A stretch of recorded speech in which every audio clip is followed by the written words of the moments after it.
Hello दोस्तों, नमस्कार। मैं भी एक आप सभी का स्वागत करता हूं आपके अपने इस यूट्यूब परिवार में। तो आप सब कैसे हैं? उम्मीद करता हूं आप सब अच्छे होंगे, स्वस्थ होंगे और आप सभी की आज से एसएससी जीडी एग्ज़ाम 2025-26 की तैयारी बहुत अच्छी तरीके से होने वाली है। तो साथियों, जैसा कि आप सभी को मालूम है कि एसएससी जीडी एग्ज़ाम 2026 में होने वाली है, उसकी वैकेंसी आप सभी को अक्टूबर के महीने में देखने को मिल जाएगी। और इस बार आप सभी के पास एक सुनहरा मौका होने वाला है एसएससी जीडी एग्ज़ाम 2026 को क्लियर करने के लिए। सबसे पहले आप तो ये मालूम होना चाहिए कि इस बार साथी लगभग 60,000 प्लस वैकेंसी देखने को मिलेगी जीडी एग्ज़ाम में। तो इसलिए भाई अपनी तैयारी आज से और अभी से स्टार्ट कर दीजिए।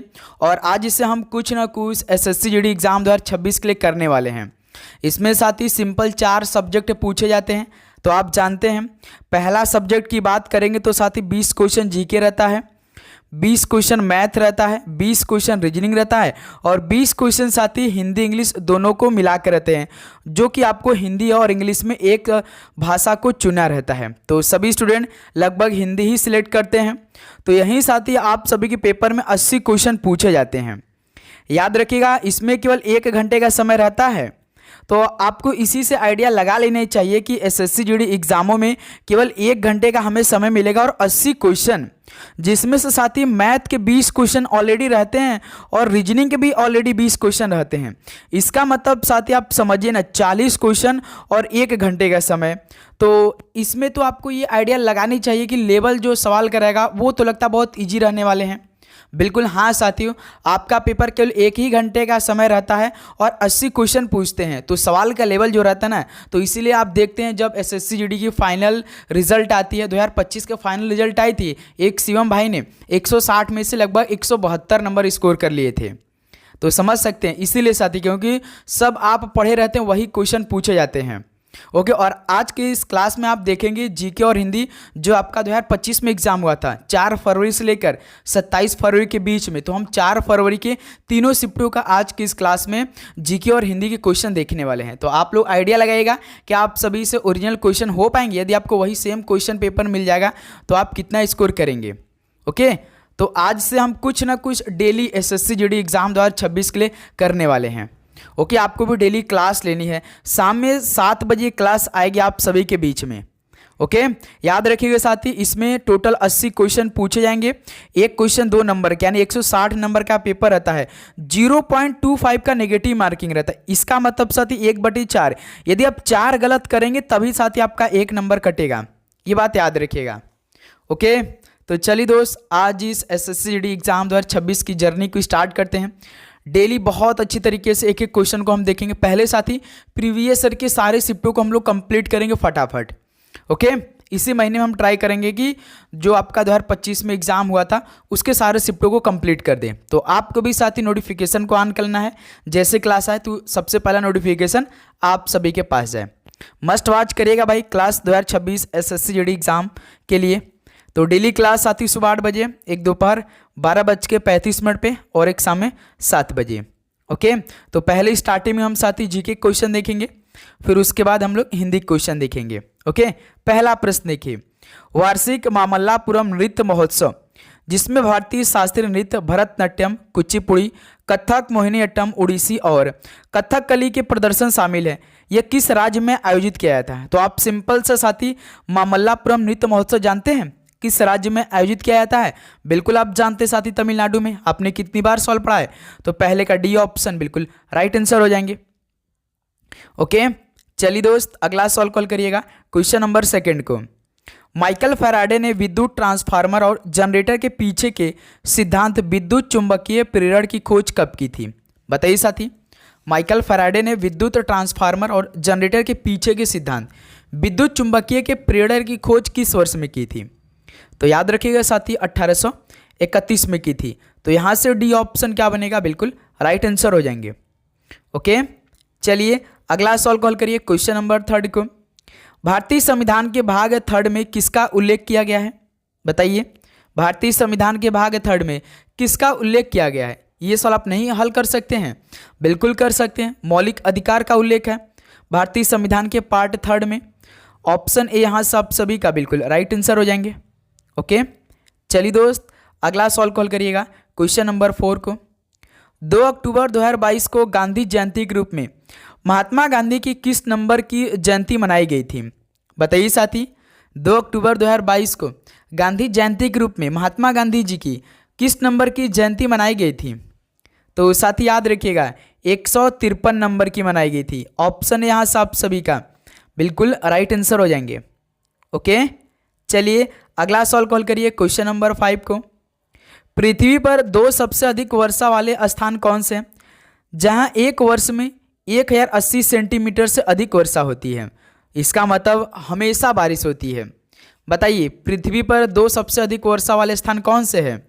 एक तो साथी चेरापूंजी है और एक मौसिन राम है, जो कि साथी मेघालय में पड़ते हैं। बी ऑप्शन बिल्कुल राइट आंसर हो जाएंगे। चलिए दोस्त अगला सवाल कॉल करिए क्वेश्चन नंबर 6 को।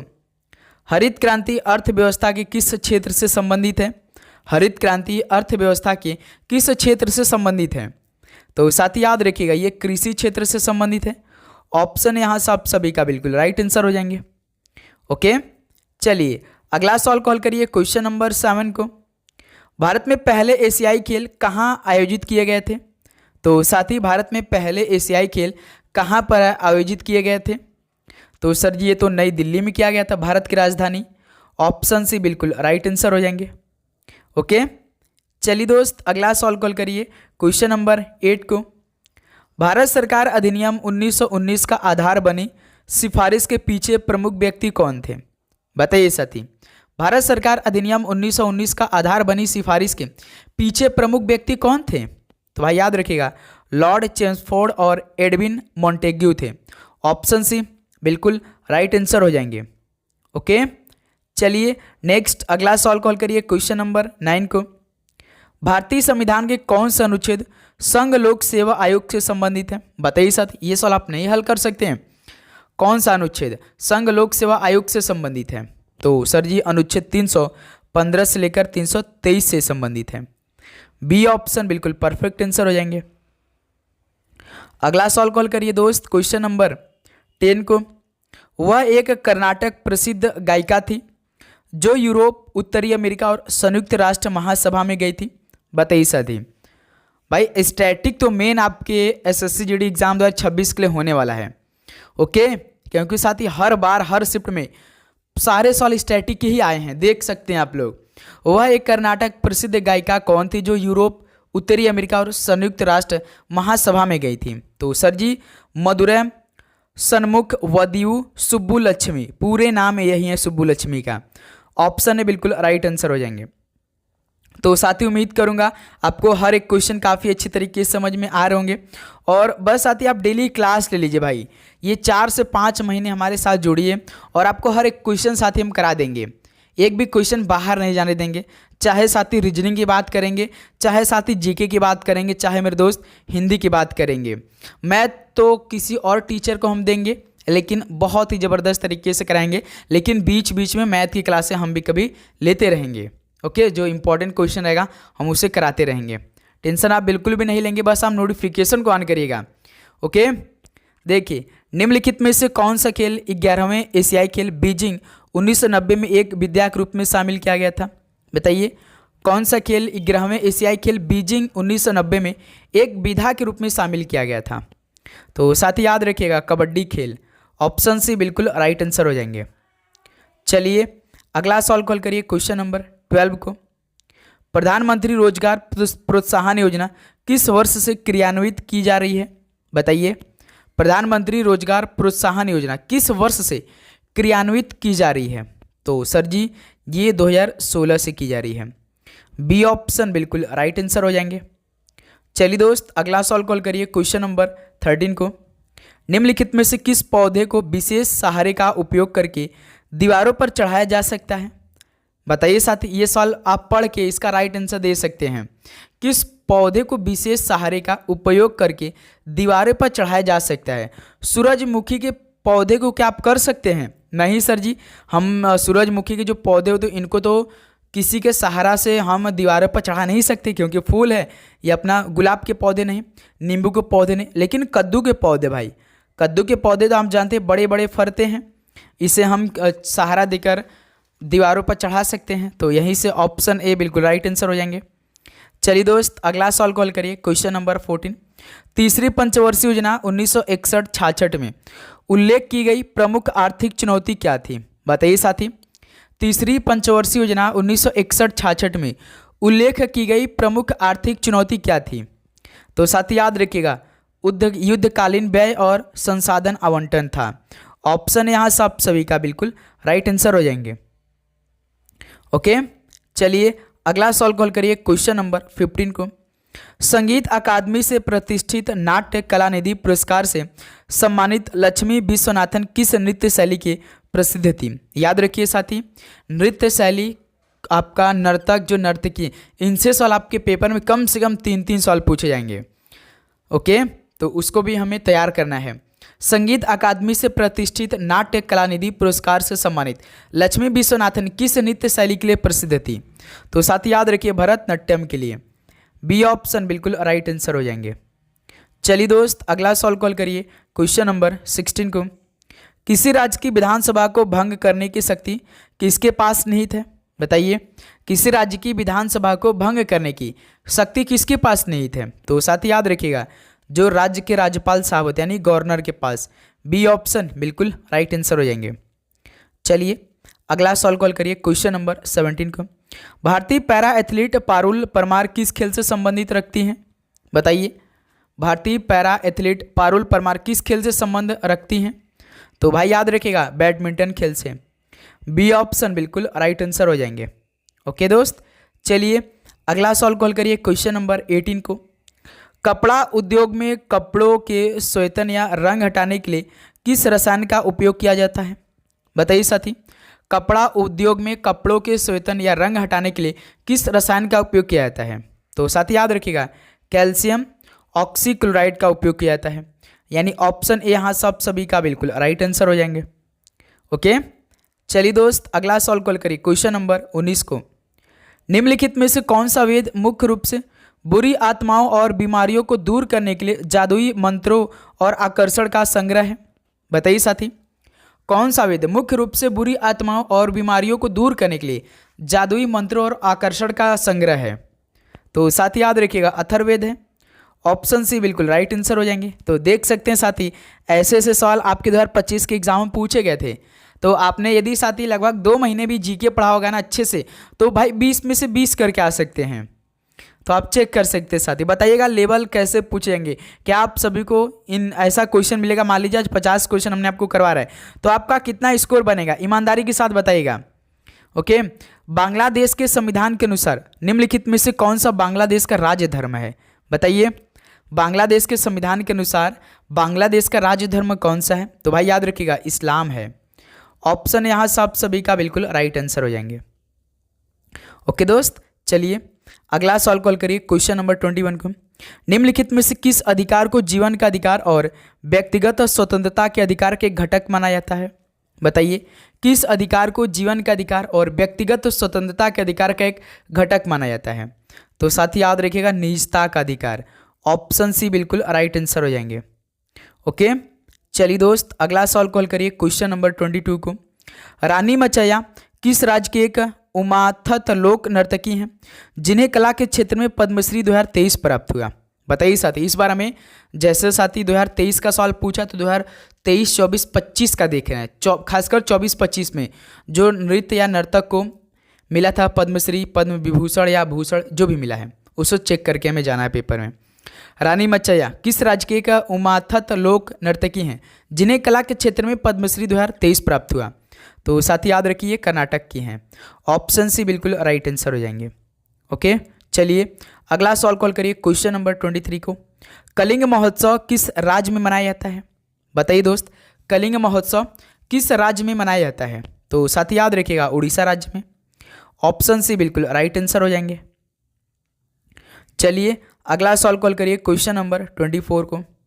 1947 में जब भारत को स्वतंत्रता प्राप्त हुई तब ब्रिटिश प्रधानमंत्री कौन थे? बताइए साथी, 1947 में जब भारत को स्वतंत्रता प्राप्त हुई तब ब्रिटिश प्रधानमंत्री कौन थे? तो सर जी क्लीमेंट एटली थे। ऑप्शन सी बिल्कुल राइट आंसर हो जाएंगे। चलिए दोस्त अगला सवाल कॉल करिए, क्वेश्चन नंबर 25 को। प्रथम पंचवर्षीय योजना 1951-1956 तक चला था, तो इसका मुख्य लक्ष्य क्या था? बताइए साथी। प्रथम पंचवर्षीय योजना 1951 और 56 तक चला था, तो इसका मुख्य लक्ष्य क्या था? तो साथी याद रखिएगा, कृषि पर अधिक फोकस था, यानी कृषि के विकास में अधिक इसका उद्देश्य था, फोकस करना था। बी ऑप्शन बिल्कुल राइट आंसर हो जाएंगे। अगला सॉल्व कॉल करिए दोस्त, क्वेश्चन नंबर 26 को। पंचवर्षीय योजना का निम्नलिखित में से कौन सा लक्ष्य सीधे जनता से संबंधित है? बताइए, पंचवर्षीय योजना का कौन सा लक्ष्य सीधे जनता संबंधित है? तो सर जी समता है। ऑप्शन यहाँ सब सभी का बिल्कुल राइट आंसर हो जाएंगे। ओके, चलिए दोस्त अगला सॉल्व कॉल करिए, क्वेश्चन नंबर 27 को। नीलगिरी सबसे पुरानी पर्वत श्रृंखलाओं में से एक है, यह किन 3 राज्यों की त्रिसीमा पर स्थित है? बताइए भाई, नीलगिरी सबसे पुरानी पर्वत श्रृंखलाओं में से एक है, यह किन 3 राज्यों की त्रिसीमा पर स्थित है? तो याद रखिएगा, एक तो तमिलनाडु, केरल और एक कर्नाटक की त्रिसीमा पर स्थित है। ऑप्शन बी बिल्कुल राइट आंसर हो जाएंगे। ओके, चलिए दोस्त अगला सॉल्व कॉल करिए, क्वेश्चन नंबर 28 को। निम्नलिखित में से कौन रॉक एंड रोल को हिंदी धुनों में लाने वाले पहले संगीत निर्देशक थे? बताइए साथी, कौन है इनमें से जो एन रोल को हिंदी धुनों में लाने वाले पहले संगीत निर्देशक थे?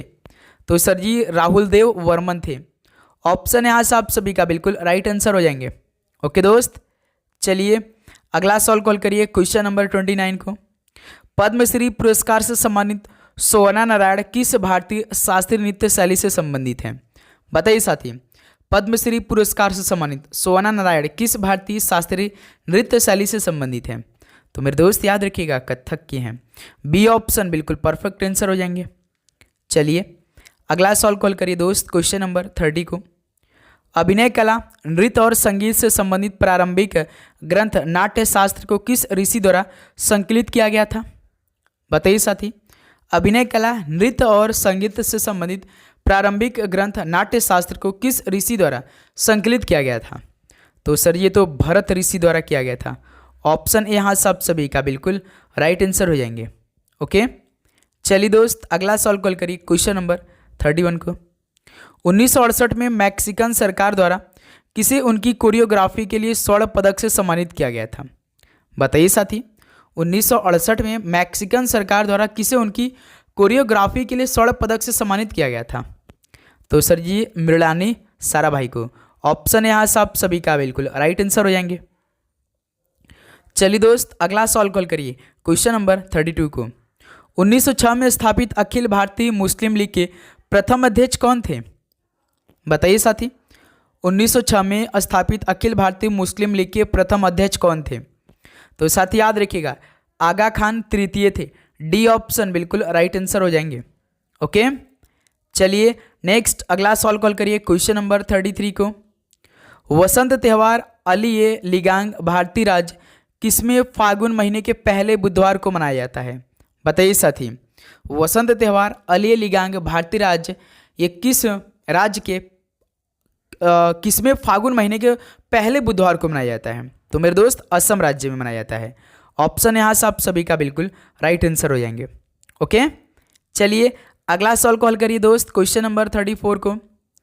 भारतीय शास्त्रीय संगीतकार और तालवाद्य एल्ला वेंकटेश्वर राव द्वारा कौन सा संगीत वाद्य यंत्र बजाया जाता है? बताइए साथी, भारतीय शास्त्रीय संगीतकार और तालवाद्य एल्ला वेंकटेश्वर द्वारा कौन सा संगीत वाद्य यंत्र बजाया जाता है? तो साथी याद रखिएगा, मृदंगम बजाया जाता है। बी ऑप्शन बिल्कुल राइट आंसर हो जाएंगे। ओके दोस्त, चलिए नेक्स्ट अगला सॉल्व कॉल करिए, क्वेश्चन नंबर 35 को। वह सबसे प्रसिद्ध शक शासक कौन था जो गिरनार में अपने शिलालेख के लिए जाना जाता है? बताइए दोस्त, वह सबसे प्रसिद्ध शक शासक कौन था जो गिरनार में अपने शिलालेख के लिए जाना जाता है? तो साथी याद रखिएगा, रुद्रदमन था। ऑप्शन सी क्या बनेगा? बिल्कुल राइट आंसर हो जाएंगे। चलिए अगला सॉल्व कॉल करिए, क्वेश्चन नंबर 36 को। निम्नलिखित में से किस पंचवर्षीय योजना का उद्देश्य आत्मनिर्भरता प्राप्त करना तथा स्थिरता के साथ वृद्धि करना था? बताइए साथी, किस पंचवर्षीय योजना का उद्देश्य आत्मनिर्भरता प्राप्त करना तथा स्थिरता के साथ वृद्धि करना था? तो सर जी चतुर्थ योजना। ऑप्शन यहाँ से आप सभी का बिल्कुल राइट आंसर हो जाएंगे। चलिए दोस्त अगला सवाल कॉल करिए क्वेश्चन नंबर 37 को। निम्नलिखित में से कौन सा भारतीय अर्थव्यवस्था के तृतीय क्षेत्रक से संबंधित है? बताइए साथी, कौन सा भारतीय अर्थव्यवस्था के तृतीय क्षेत्रक से संबंधित है? तो मेरे दोस्त याद रखिएगा, लोक प्रशासन है। बी ऑप्शन बिल्कुल राइट आंसर हो जाएंगे। ओके, चलिए अगला सवाल कॉल करिए दोस्त क्वेश्चन नंबर 38 को। 2011 की जनगणना के अनुसार निम्नलिखित में से किस प्रवासन धारा यानी स्ट्रीम ऑफ माइग्रेशन का प्रतिशत सबसे अधिक है? बताइए साथी, 2011 की जनगणना के अनुसार किस प्रवासन धारा यानी स्ट्रीम ऑफ माइग्रेशन का प्रतिशत सबसे अधिक है? बताइए भाई। तो आप जानते हैं साथी, ग्रामीण से ग्रामीण का। डी ऑप्शन बिल्कुल राइट आंसर हो जाएंगे। ओके दोस्त, चलिए अगला सवाल कॉल करिए क्वेश्चन नंबर 39 को। भारतीय संविधान के किस संशोधन के अंतर्गत संपत्ति के अधिकार को मौलिक अधिकारों की सूची से हटा दिया गया? बताइए साथी, ये तो तुरंत आप राइट आंसर दे सकते हैं। तो सर जी 44वें संशोधन को। ऑप्शन सी बिल्कुल परफेक्ट आंसर हो जाएंगे। नेक्स्ट अगला सवाल कॉल करिए दोस्त क्वेश्चन नंबर 40 क्या याद रखा है? धिवेही भारत के किस पड़ोसी देश की राजभाषा है? तो साथी जानते हैं, मान के चलिए हमने जो 4 फरवरी 2025 के पहले शिफ्ट का लगभग 60 क्वेश्चन देखा जीके का। तो मान के चलिए उसमें से ना भाई जो आपने आर्मी जीडी की तैयारी किया था उसमें से भाई 40 क्वेश्चन सेम क्वेश्चन मिल रहे थे। 20 क्वेश्चन आपके करंट के कुछ नए सवाल देखने को मिल रहा है, जैसे कि आप इस सेशन से आइडिया लगा सकते हैं। और तो सवाल आप आराम से कर ले जा रहे होंगे। धिवेही भारत के किस पड़ोसी देश की राजभाषा है? तो सर जी मालदीव की है। ऑप्शन ए मेरे दोस्त क्या बनेगा? बिल्कुल राइट आंसर हो जाएंगे। चलिए अगला सवाल कॉल करिए क्वेश्चन नंबर 41 को। निम्नलिखित में से क्या भारत में किसी राज्य के राज्यपाल की शक्ति के अंतर्गत नहीं आता है? बताइए साथी, भारत में किसी राज्य के राज्यपाल की शक्ति के अंतर्गत कौन नहीं आता है? देखिए, जैसे विधायी शक्ति है, बिल्कुल ठीक है आता है। कार्यपालक शक्ति भी आता है, लेकिन अनिवार्य शक्ति इनके पास नहीं होता है। तो यही साथी इनके अंतर्गत नहीं आता है अनिवार्य शक्ति। सी ऑप्शन बिल्कुल राइट आंसर हो जाएंगे। ओके, चलिए दोस्त अगला सवाल कॉल करिए क्वेश्चन नंबर 42 को। निम्नलिखित में से कौन सा सबसे खारा जल निकाय है जो पूर्व में जॉर्डन और पश्चिम में इजराइल की सीमा से लगा हुआ है?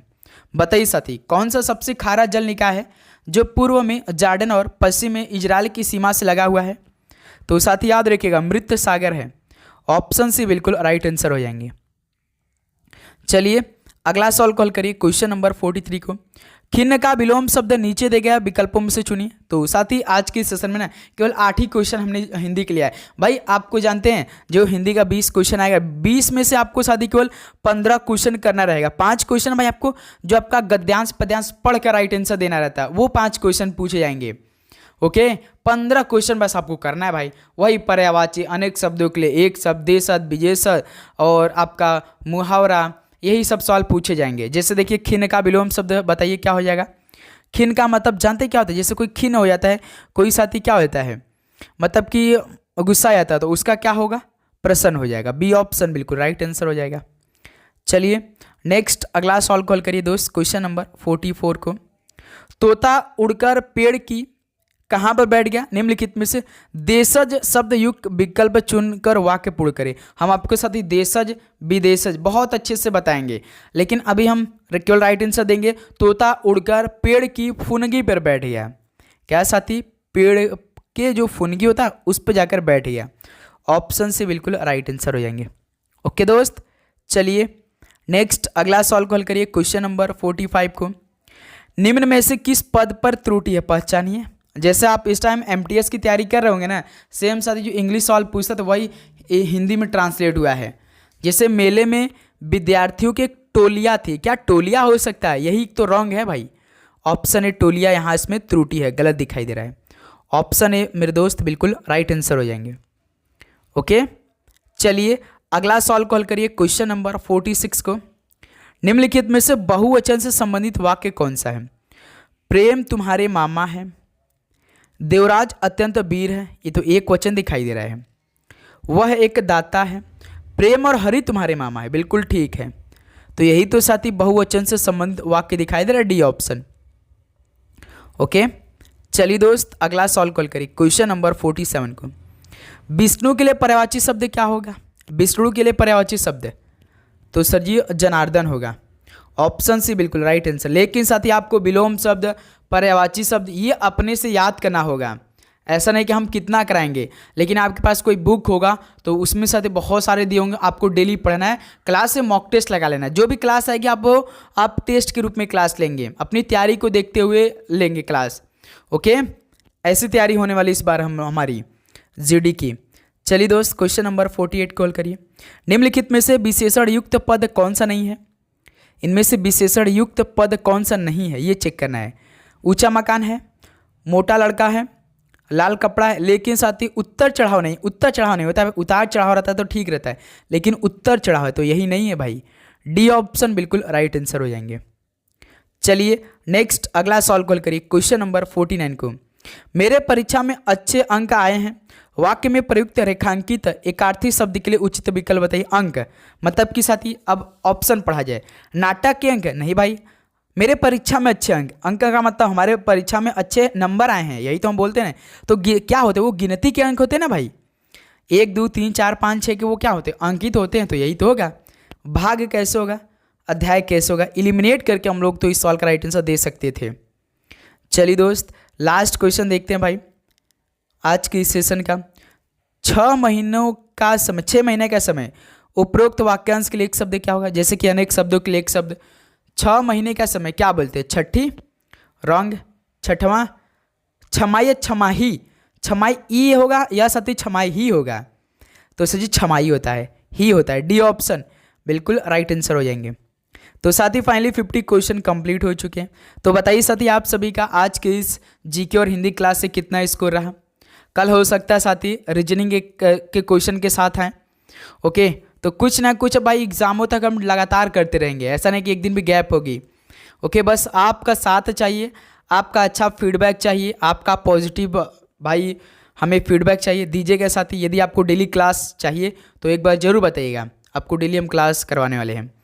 ओके, तो चलिए मेरे दोस्त इस क्लास को यहीं पर समाप्त करते हैं। मिलते हैं साथी एक और नए क्लास के साथ कल सुबह 8 बजे। तो आप चैनल पे नए तो सब्सक्राइब करके नोटिफिकेशन को ऑन करिए और अपनी तैयारी लगातार रखिए साथी, क्योंकि समय बहुत कम है। अगस्त का महीने चल रहा है, सितंबर, अक्टूबर, नवंबर, दिसंबर, 4 महीना, इसमें जनवरी फरवरी तो ऐसे आपका एग्जाम होता है। बहुत सारे आपको छुट्टियां मिलेगी, बहुत सारे त्यौहार मिलेंगे, तो क्यों ना साथी हम डेली कुछ ना कुछ पढ़ते रहें, जो हमारा टारगेट है। ओके, तो सभी को जय हिंद, जय भारत, पढ़ाई करते रहिए। ऑल द वेरी बेस्ट, धन्यवाद।